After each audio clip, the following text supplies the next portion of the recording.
Dr. Eleanor Matthews stood in the sterile hospital corridor, her designer suit wrinkled from days of sleepless vigil. At 42, the renowned surgeon and hospital board member had built her reputation on precision and control, but nothing in her medical training had prepared her for watching her 6-month-old son fight for his life. Baby Michael had been born with a rare cardiac condition that had stumped the best pediatric specialists in the country. Despite access to cutting-edge treatments and the most expensive medical care money could buy, his condition continued to deteriorate. Eleanor's wealth, which had always been her shield against life's uncertainties, felt utterly powerless against this tiny heart that refused to beat properly. Dr. Matthews, Dr. Harrison, the chief of pediatric cardiology, approached with the careful expression of someone delivering difficult news. We've exhausted our conventional treatment options. The surgical team believes Michael's heart is too weak for the procedure we discussed. Eleanor felt the world tilt beneath her feet. There has to be something else. Another specialist, an experimental treatment, anything. We've consulted with experts from Johns Hopkins, Mayo Clinic, and Children's Hospital of Philadelphia, Dr. Harrison replied gently. They all agree that Michael's case is beyond current medical intervention. In the NICU down the hall, 18-year-old Maria Gonzalez finished mopping the floors with the same meticulous care she brought to all her work. As a night custodian at Metropolitan General Hospital, Maria was invisible to most of the medical staff, just another person in scrubs keeping the facility clean while others made life and death decisions. But Maria had been watching baby Michael's case unfold over the past weeks. Her own youngest brother had been born with a heart defect in their small village in Guatemala, and Maria's grandmother, a traditional healer, had taught her techniques passed down through generations of indigenous medicine. What the doctors didn't know was that Maria came from a long line of curanderas, traditional healers who understood the connection between physical ailments and spiritual balance. Her grandmother had taught her that sometimes the body needed more than medicine to heal. It needed peace, energy alignment, and the kind of touch that conveyed pure love and intention. Maria had watched through the NICU windows as Eleanor sat beside Michael's incubator, her designer clothes and expensive jewelry marking her as someone from a completely different world. Yet in Eleanor's eyes, Maria recognized the same desperate love she had seen in her own mother's face when her brother was sick. On this particular night, as Maria cleaned the NICU, she noticed Michael's monitors showing increasingly erratic readings. The baby's skin had taken on a grayish pallor that Maria's grandmother had taught her to recognize as a soul, preparing to depart from a body. Eleanor sat beside the incubator, tears streaming down her face as she watched her son's vital signs weaken. "Please, Michael," she whispered. "Please stay with me." Maria hesitated at the NICU entrance. Her job was to clean and disappear, not to interfere with medical care. But something deeper than professional boundaries compelled her to act. "Excuse me, Senora," Maria said quietly, approaching Eleanor's chair. "I am sorry to disturb you." Eleanor looked up, surprised to be addressed by someone she had never noticed before. "Yes?" "I have been watching your baby," Maria said, her English careful but clear. "In my family, we have ways of helping when the medicine is not enough." Eleanor's first instinct was dismissal.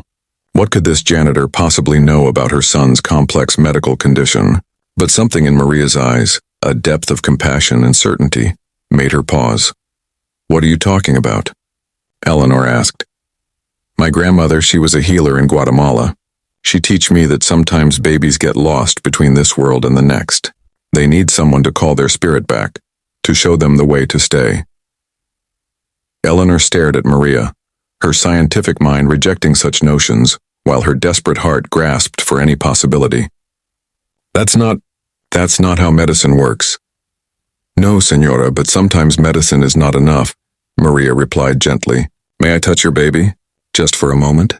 Every rational part of Eleanor wanted to refuse. But as she looked at Michael's weakening condition, and remembered Dr. Harrison's words about having exhausted all options, she found herself nodding. Maria approached the incubator with reverence, her calloused hands moving to the access ports where parents could touch their babies.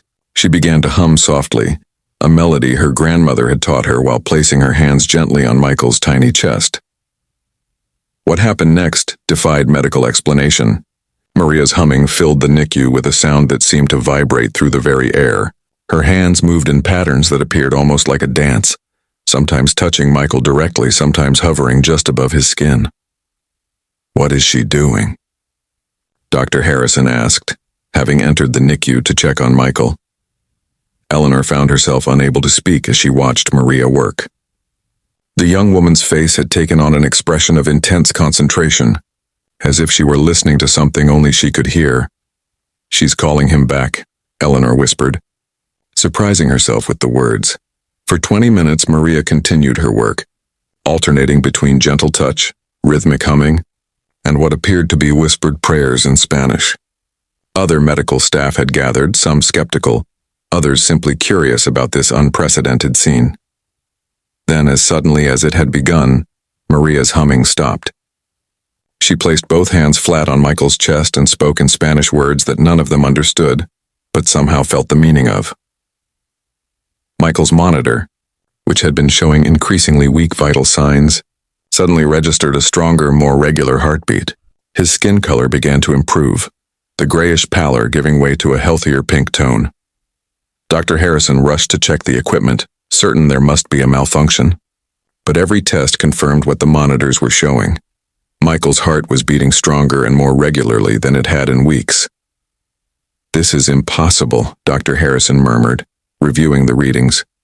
"His cardiac output has improved dramatically." Maria stepped back from the incubator, exhaustion evident in her face but satisfaction in her eyes.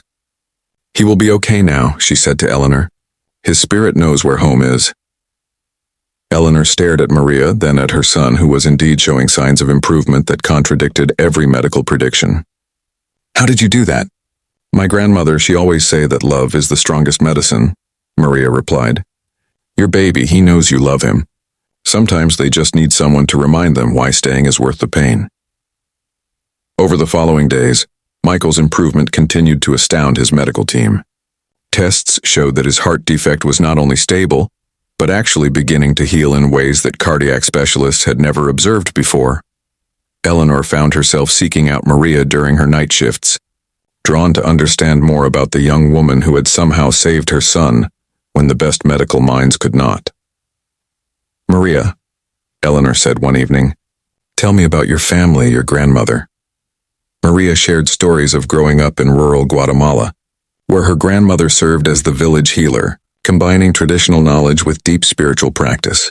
She explained how she had come to the United States to earn money for her family, taking the custodian job because it was honest work that helped people, even if indirectly. "I have been saving money to study nursing," Maria admitted, "but it will take many years to afford the education." Eleanor listened to Maria's story, realizing that this young woman possessed gifts that no medical school could teach, and wisdom that came from generations of healing tradition. "Maria," Eleanor said finally, "I want to offer you something, not as payment for what you did, that could never be repaid, but as an investment in the healer you already are." Eleanor arranged for Maria to attend nursing school immediately, with full financial support, and a guaranteed position in the hospital's pediatric unit upon graduation.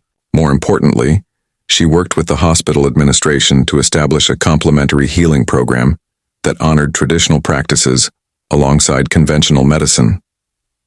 3 years later, Maria graduated as a registered nurse, bringing both clinical knowledge and traditional healing wisdom to her work with sick children.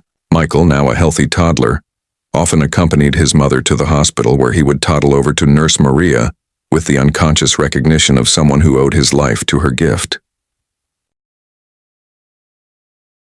Dr. Eleanor Matthews, whose worldview had been forever changed by witnessing healing that transcended scientific understanding, became a pioneer in integrative pediatric medicine.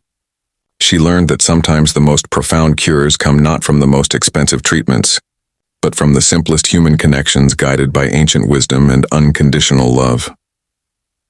"Maria," Eleanor said one afternoon as they watched Michael play in the hospital's family garden, "you taught me that being a healer isn't about having the most advanced degree or the most sophisticated equipment." Maria smiled, watching the little boy whose life had brought them together. "My grandmother always said that the best healers are those who remember that we are all connected. When we heal one person, we heal a little piece of the whole world. As Michael laughed and ran through the garden, strong and healthy, both women understood that some miracles cannot be bought, studied, or replicated in laboratories. They can only be given freely, from one heart to another, by those who remember that love itself is the most powerful medicine of all.